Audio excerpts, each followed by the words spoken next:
waaw man de ñëw président gi moom góobu ko xaw ma ne lu xew man góobu ko. dama lan ne dana fi ñëw. jàppoo ne dana la 11 ji dana ñëw. fii ci Touba dimanche. góobu ko. dañ ci am lu leer wala. déet man du ma APR du ma Macky Sall waaye li ma xam mooy. mais sëñ bi doomu dëkk bi nga. waaye jàpp ma ne daal dina fi ñëw dimanche loolu moom sañ naa ko wax. kon loolu ay rumeur la. ah jàpp ma ne dana fi ñëw.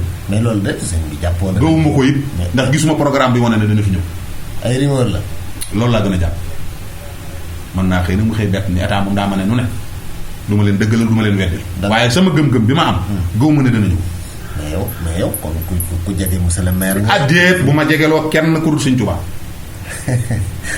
li ma la wax lu ma xam la sëñ bi jege monsieur le maire parce que. sama dañoo bokk bu kilifa nga ci dëkk bi. waxuma la information waaw dama lay wax dañoo weesu jege xam nga nan la demee. waaw dañoo bokk loo xam ne mënuma koo séddoo muy kilifa bokkub sëñ.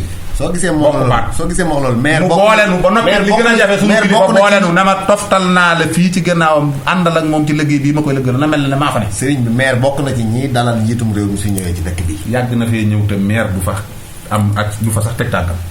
ah bon waaw. booba daan ñu ko daan ñi ko daan gàttaru jee gàttaral laa gën a jege keneen maire ndax ñoom laa gën a jege ci bokk ma naan donte bokk na ma ak ñoom li ma bokk ak maire waaye am na feneen fu ma war a mën a xamee fu dul ci maire pourquoi pas maire rek moo ma war a mën a wax. kon daal njortoo na dana fi ñëw dimanche. waaw bu ñu fa yemee rek mu neex. njortoo ko daal ñëpp ko. su ñëwee tamit bettu la waaye su ñëwee. ñëw gi sax laa foogu moo may bett. ñàkk gee ñëw moo lay bett. maanaam ñëw gee lay bett mais ñàkk gee ñëw du la bett. du ma bett. kooku Serigne Sidi Mbacke mu Serigne Cheikhouna mu Serigne Abdou Lahad moo wax loolu.